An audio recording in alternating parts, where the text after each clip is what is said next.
What is up, Insaners, and welcome to another video of the FIFA World Cup Fantasy 2022. In this one, guys, we're going to talk about a team selection for Matchday 1 along with our chip strategy, and we'll end the video with the best captaincy options for Matchday 1.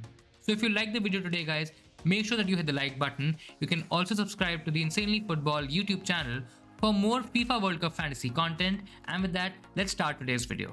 Now, this is the team that we have that you see on the screen right now, guys. Of course, do not get shocked here because we have players like Neymar, Sane and Perisic on the bench. Now, the reason of doing this is because players like Otamendi, Trippier, even Mele, Dumfries, all these different players that we have on our bench, they play a lot earlier. So we'll give it a shot with them. If these picks do not work out, of course, we're going to get more attacking options in Neymar, Sane and Perisic. So they will be definitely coming on and will be a part of the 11. So do not worry there. You can also see that we have Mbappe as our 12th man. The 12th man chip is activated, guys. And Mbappe is our 12th man. It kind of helps us save money because we do not have to invest this money, this Mbappe money, into our team, and we can kind of get away a bit cheaply.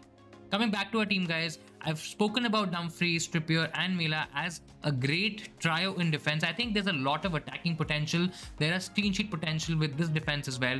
We have Otamendi as well. I think Argentina defense is pretty strong. There is a potential for clean sheet. The fixture is really good, and I think all the defenders are really good options. Even Cash can get some attacking potential. He's a great right back. I mean, there's a lot of attacking potential definitely there. So even if Poland do not get a clean sheet, he can still get some attacking returns.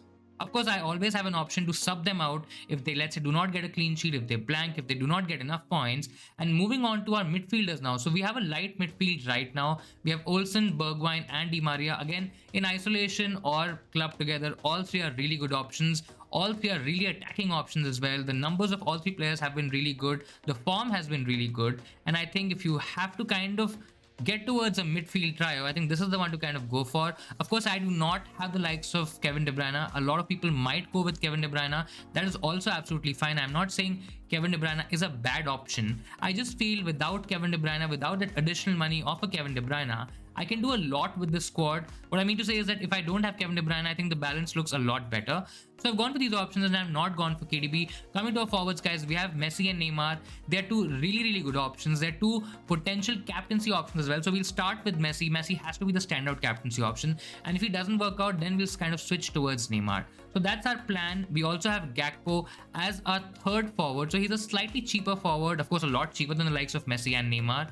But he's in there to kind of give us a good 1 week punt option. I think there is potential in that Netherlands attack. And I think because of the fact that Memphis Depay is not going to start this one, I think there's huge potential in Gakpo.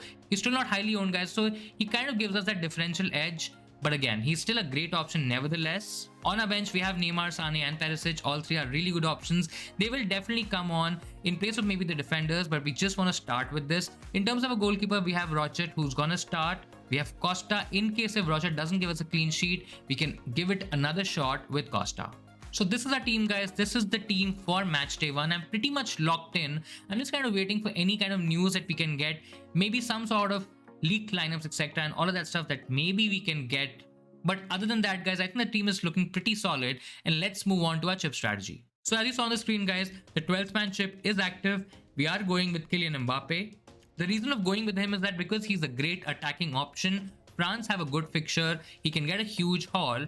Plus, we do not have to care about the budget or team constraints, guys. We can spend as much money as we can on the 12th man chip guy. And I think Mbappe is the one to kind of go for, guys. Pretty much said, guys. Of course, I cannot change the chip, the option anymore. And I'm pretty happy with the selection.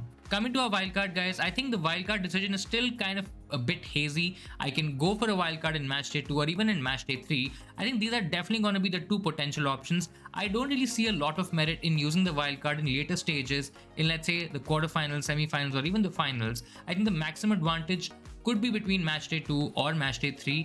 There's still a lot of confusion in terms of the transfers, in terms of rules, etc. So I think I'm waiting for a little bit more clarity there. We'll get some idea as we move on to the match day as well, guys. And based on that, let's say if the transfers thing is pretty much sorted, if let's say we cannot game the system, we cannot cheat, I think it's pretty much gonna be wildcard in match day 3. But if there's a chance that we can make transfers for certain locked players and unlocked players and all that stuff, I made separate videos to kind of cover all that. There's also a blog on the channel. You can also see that for more information. But I think wildcard is definitely between matchday 2 and matchday 3. The power captain is currently, again, not decided, not set in stone. It is between quarterfinals, semifinals, and finals. I think the haul potential is a bit tricky, bit difficult to gauge in the later knockout stage games because the matches are going to be tight. We do not know who's going to score goals, who's going to get attacking hauls. Maybe it's a defender who gets a massive haul. And I think using the power captainship around that time makes a lot more sense. It's a lot easier to mess up the captaincy at that point of time, guys. And the power captainship will definitely bail us out. So this was my chip strategy, guys. Do let me know what you are thinking about chip strategy in the comments below. Now let's talk about the captaincy picks, the best captaincy options for Matchday 1.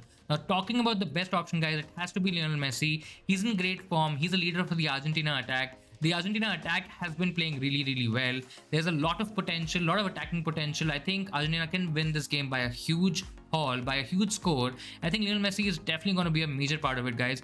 Has to be the standard option. I think if you do not have him, you try to get him in because he's also a great captaincy pick. So let's say if the Lionel Messi pick doesn't work out, guys, there's also Neymar. So let's say if you have Neymar in your team, which I strongly suggest that you should get him. I think he's a great option. He's a great alternate captaincy option. He's going to be my second best or second captaincy option for my own team, guys. In case, let's say if you've not used the 12th man chip and let's say you have Kylian Mbappe in your team, I think he's also a great option. France has a great fixture this week. So you should definitely target Kylian Mbappe.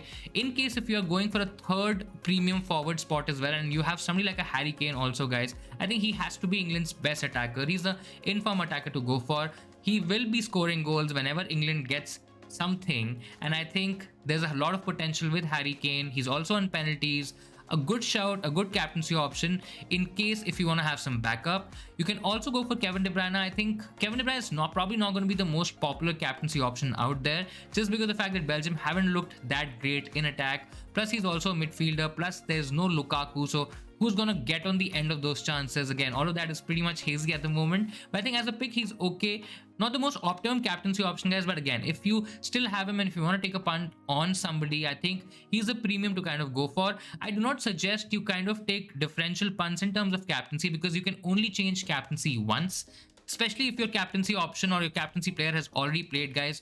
So do target the premium options, do target the options that can give you the maximum attacking hauls, attacking potential.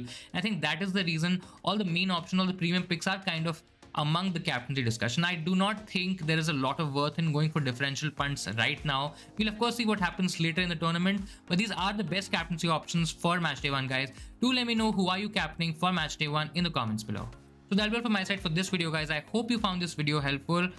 If you did, guys, make sure that you hit the like button. Also subscribe to the Insanely Football YouTube channel. Now, guys, we'll be back in some time for the Matchday 1 deadline stream. So if you have any questions, if you have any confusions, if the rules etc are not clear to you, do make sure that you join us for the deadline streams. It's going to be a long one, so I'm definitely going to be there trying to help you with your questions, with your dilemmas. I think it's going to be a lot of chaos, but a lot of fun at the same time.